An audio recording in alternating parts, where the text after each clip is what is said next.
So, welcome back to part 2, and without further ado, let's get straight in and finish off my system, get it powered up, and you can have a look. Now, for those of you who haven't seen part 1, go and see it. It's called my case clean out, which is an annual clean out. Okay, so let's get to it.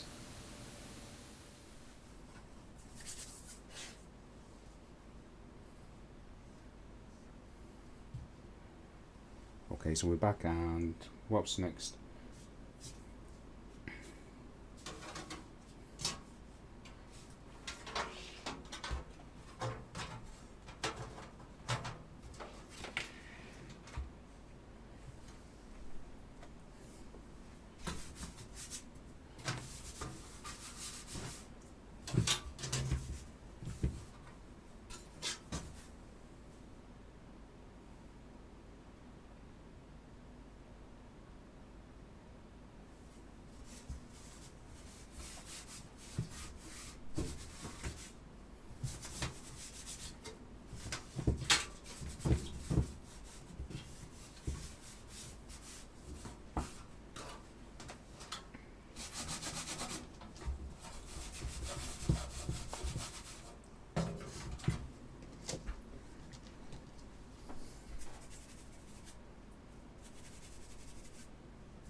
PSU filter. Get that back in place.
reinstalling your case fans, ensure that you actually install it in the correct orientation.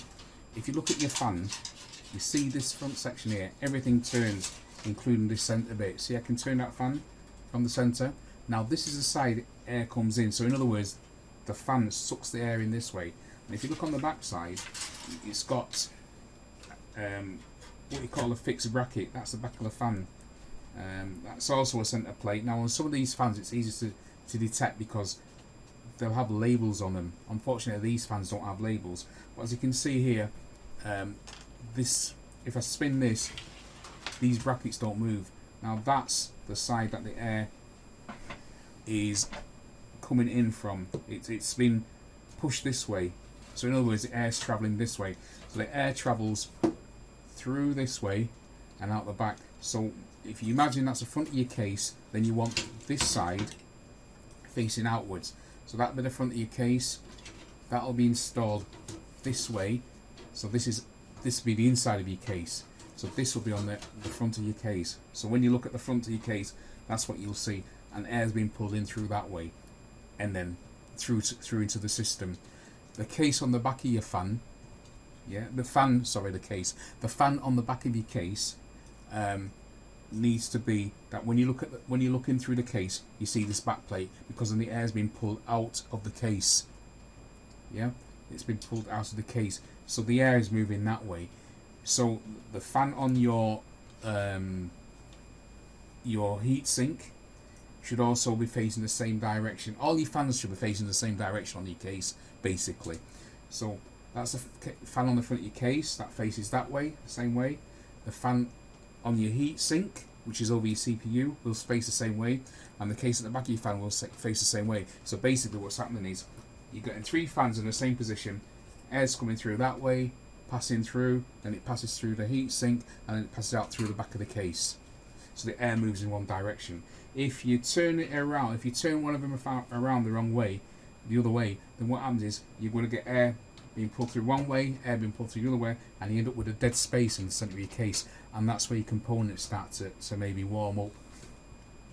Remember, heat is a wearer of your components. Heat will wear down your components. Will reduce the lifespan. That's what I'm trying to say. Heat will reduce the lifespan of your components. So the idea is to keep the air moving in one direction, so it keeps everything cool. But you don't need to get obsessive with air unless you're running a high-end system where maybe you're doing overclocking, which is basically for enthusiasts. And overclockers. You've got people out there that actually do that. They do that for a living. They overclock things to see how much you can get out of them. Normal users, this is for normal users, aim at normal users. Normal users, you don't need to worry so much about overheating. If you put your fans in the right way, you'll have no problems.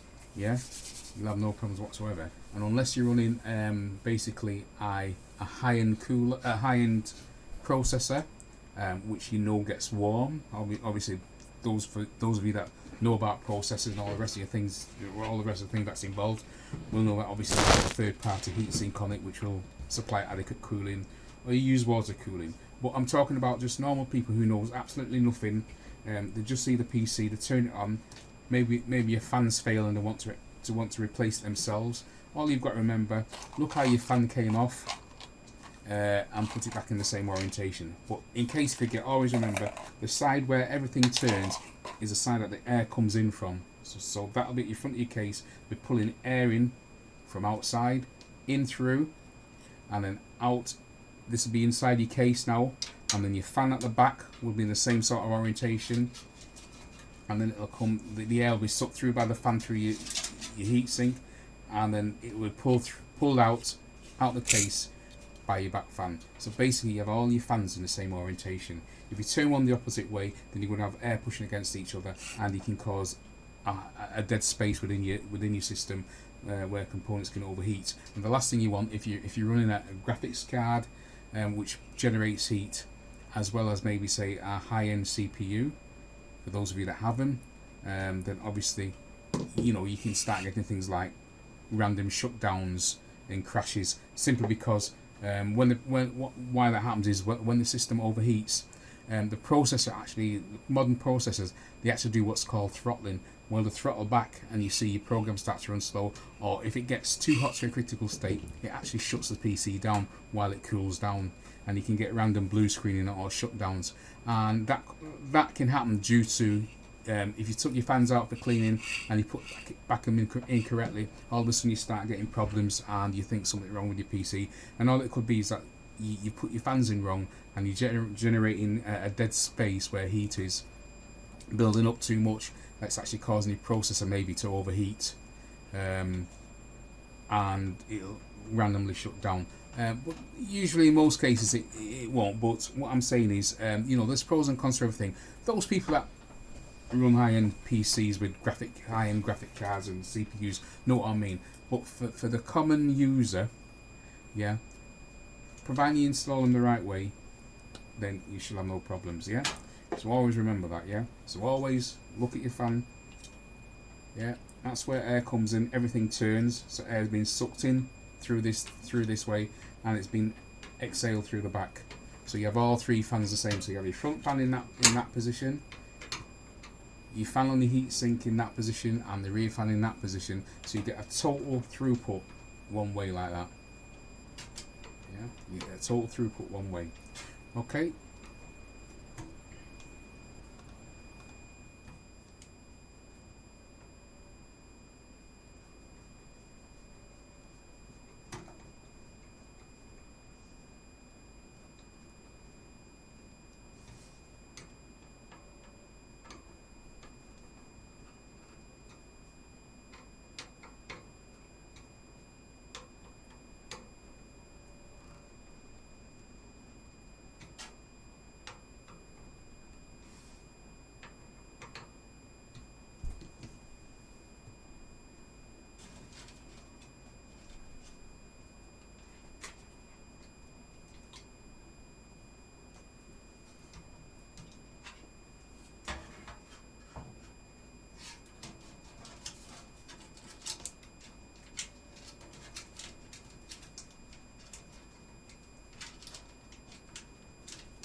What I'm doing, I'm fitting the motherboard back into the case, but as you can see, I'm also using a torch to inspect that none of the I/O shield grounding straps, that's those little tabs that stick off, goes into any of the ports, because if they do and they touch a 5 volt contact inside, it could actually ground the machine. It could actually ground the machine, cause a short in the machine, which could blow your components. It could actually render your board dead, whatever. So I'm just taking care that nothing is fouling the ports. Because if you put the board in and you don't check it, and then you go to stick maybe a USB stick in or something, you find out something's in the port. One of the grounding tabs it has ended up it being inserted as a port fouling it, so you can't put your USB stick in or anything else in. Then it means you have to take out the whole board, so you have to undo everything to take out the whole board just to clear it. So it's important that while you're installing the board, you check this at the same time. Put it in once, put it in right. That's my motto, and it saves any heartache later on. So that's what I'm doing. I know during the installation there's not a lot of commentary, because what I'm doing, I'm actually double checking everything and making sure cables are connected correctly, things are seated correctly, like your memory, your graphic card and everything else. So it is a bit of a quiet period during this process, but you should always take your time, never rush anything, and make sure it's done correctly. So once you've done it once, it's done right.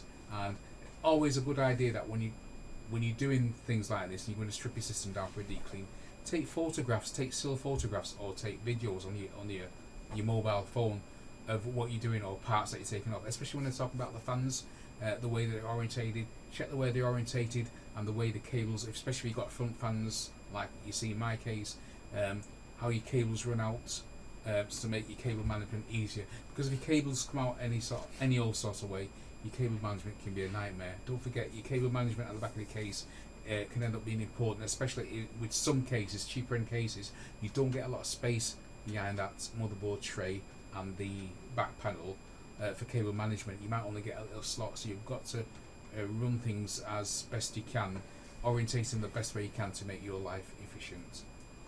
Okay.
motherboards back in.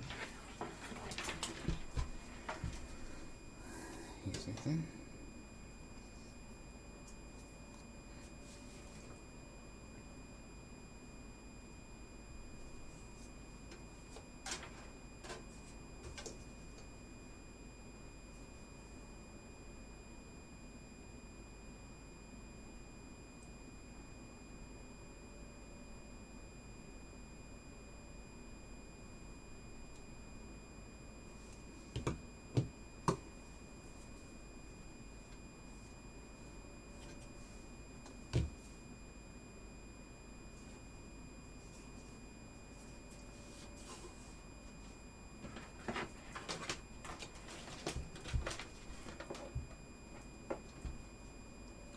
Just going to repopulate.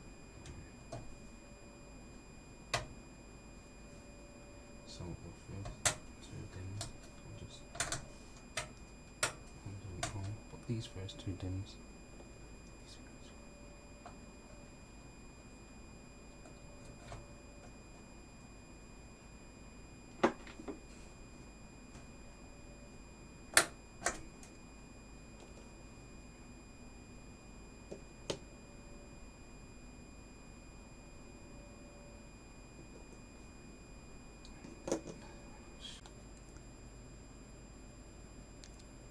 So what's happening here now is that I'm replacing my RAM.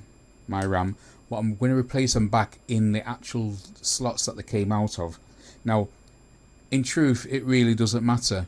But when I set up this system, I inserted 64 gigabytes of RAM, so I have four DIMMs of 16 gig each.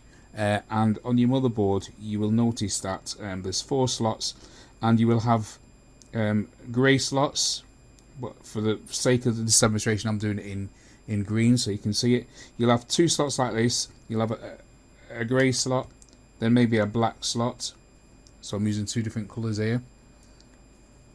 And then you'll have the other grey slot, and then you have the other colour here. Now, if you didn't know the reason why that was, it's because when you have your memory in, nowadays you'll be running what we call DDR4, or I know the new standard come out now is DDR5, but that's not totally available at the moment. But you'll have DDR4, DDR3, which a lot of people are still on the older standards, and even DDR2. But really, DDR2 doesn't come into it nowadays. But you'll have DDR RAMs, and most modern RAM now most people now are either on DDR3, now coming on to DDR4. The majority of it's DDR4, and then I say the new standard is DDR5. Well, what the DDR stands for is double data. Now, usually your lanes or your slots will be labelled like A1 and B1, and that'll be something like A2 and B2. Yeah, and usually, depending on your motherboard on your motherboard specifications and the manufacturers, it could be that these 2 are your first 2 lanes that you populate, or these 2 could be your first lane that you populate. But usually, if you check your manual, it'll tell you what lanes to populate, and you never put RAMs in. If you've got 1 stick of RAM, usually you pick the A1, yeah, which will give you. You'll be then running what we call single channel mode, because you've only got 1 stick of RAM. You've only got it. It don't matter what size it is, whether it's 16, 32, or 64 or 128 stick.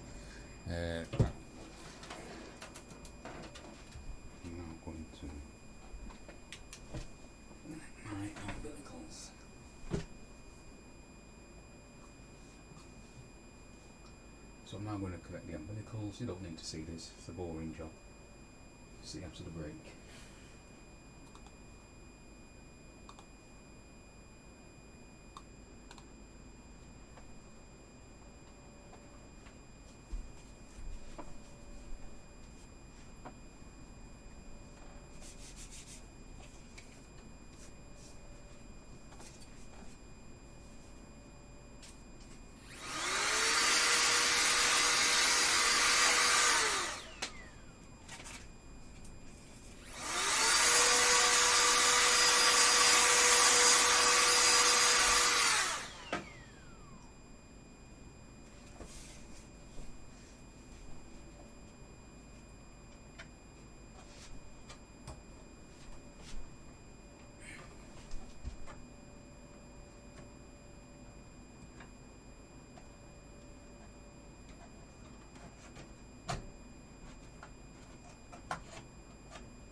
So we're just replacing my graphics card. We're getting a quick blast out. I cleaned that before.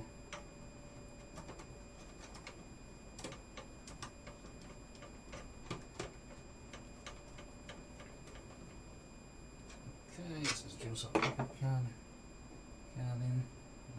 That's in. So I'm just checking the back. So let's just check the back now. Here we go, guys. So let's just check the back. Right, so everything's back in now. So graphics cards back in. 4-port USB.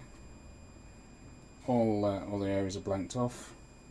Power supply's in the off position, of course. I've got my dongles back in for me USB and me Bluetooth. I do use a lot of options. I do use a lot of these things because I have several things going on, of course, for many different peripherals and uses.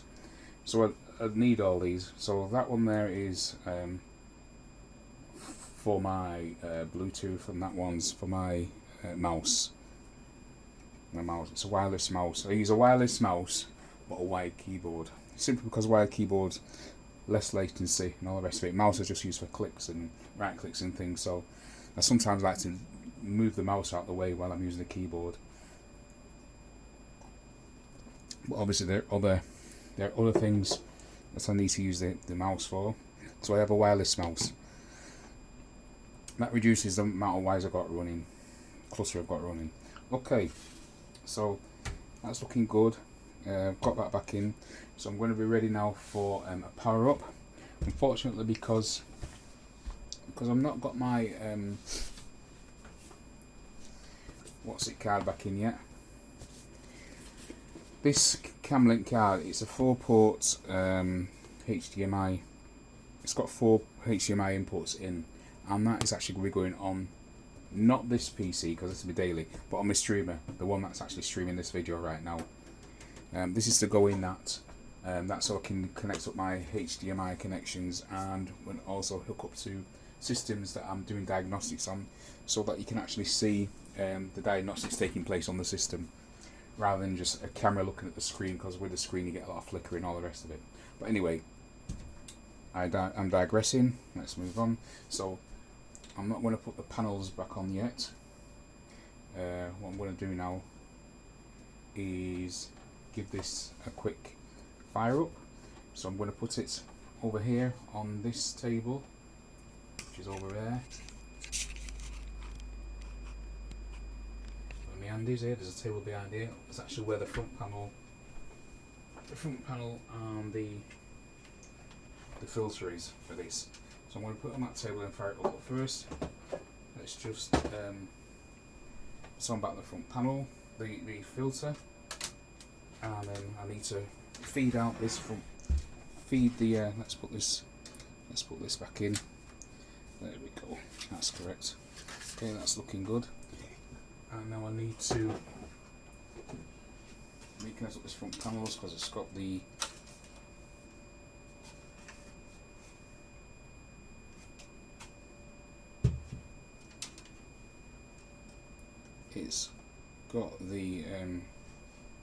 RGB for the lights.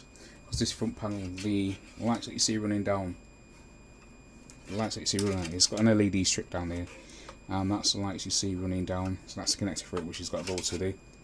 It's got some good controller on the back of the PC. So I'm just going to connect this back up, and I'll see you when I'm ready to boot up.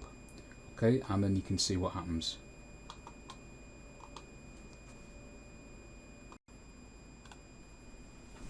So I'm just doing a little bit of cable management. You don't really need to see this. I'm just tidying up the back a little bit. Just see if I can improve on my first attempt. Okay, so a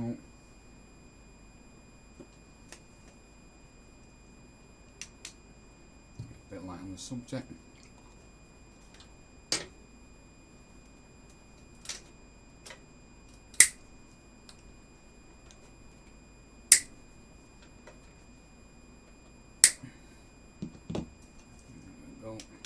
Just getting a little bit dark. It is dark outside now. Okay. And we'll see after the next cut. So there's a bit of cable magnet. I'm not finished yet because I've not tidied up these yet. I've got to run the graphics card because this needs a graphic card to boot up and the rest of it. I'm going to test. So I'll see in a little while.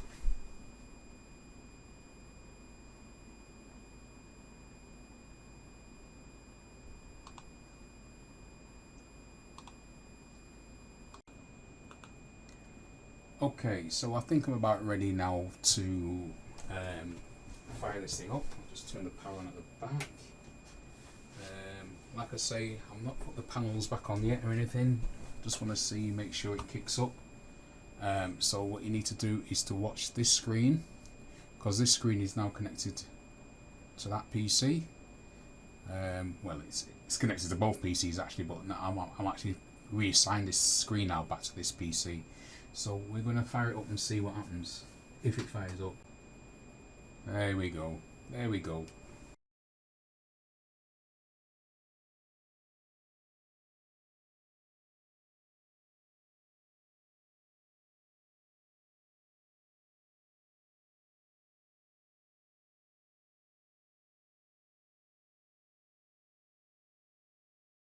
Okay, so that's back up and running.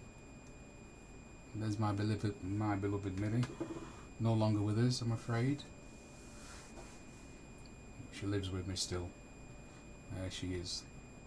That's us on the day out with the park, chasing squirrels up the tree. She's round that tree because she just chased a squirrel up it, and she's looking at me to say, "Where's it gone?" She was a character. I love her to death. So I'm afraid I'll be keeping that desktop wallpaper quite some time. I can't see it being changed anytime soon. Right, okay, let's do my waffling. So let's take that off the screen.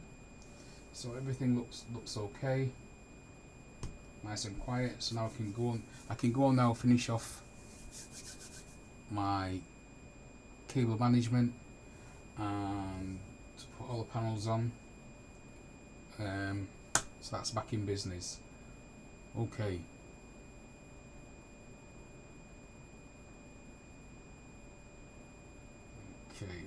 Okay. Let me just make sure, see if there's any updates.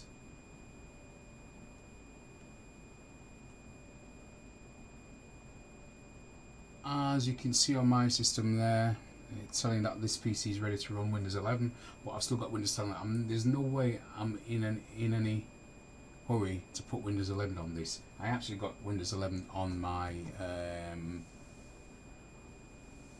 PC that I use for doing a bit of programming and you know, testing other things out where I don't want to actually do it on this. That actually got updated to Windows 11. It automatically updated. I didn't actually expect it to, but I actually turned on the TPM because that's on an Asus board. But on the Asus board, you've actually got to search for it. Whereas on the Gigabyte boards, you can actually find it in the BIOS. It is in the BIOS on the Asus, but you've got to use a search bar and then type it up, and it comes up. When it comes up, it actually tells you it's disabled.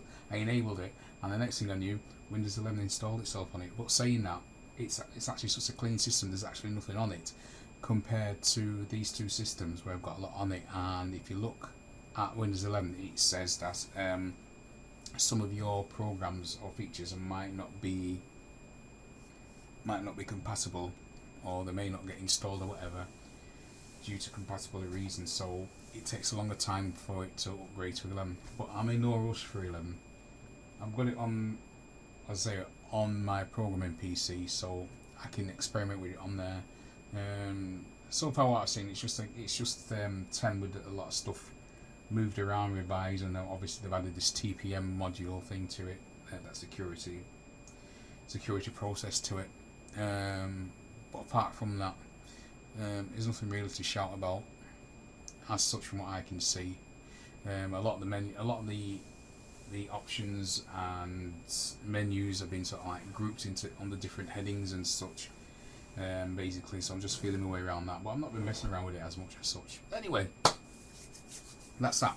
So that's my PC now cleaned up after 2 years and 4 months. It's had a nice deep clean.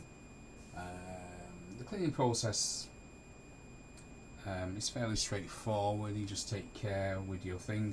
The mat that you see me working on, that you seen on my desk, so this mat here, it's a proper anti-static mat. Look, you can even attach, it's got the stub there if you want to attach a wrist strap to it and attach it to your wrist, but you don't really need to.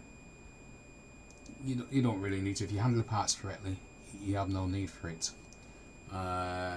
So that's that. Yeah, as I say, so that's now up and running. That's ready, so it's deep clean, it's ready. So probably clean it out in another, give it a light dust out in another 7 months or so, and another deep clean in about 12 to 16 months or so. Okay guys, so I hope you enjoyed it. Thanks for joining me.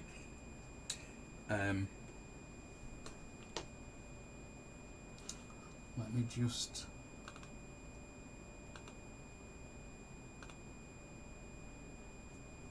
so down here guys, down here. Alright, so thanks for joining me. Hope you enjoyed that, and I'll see you in the next one.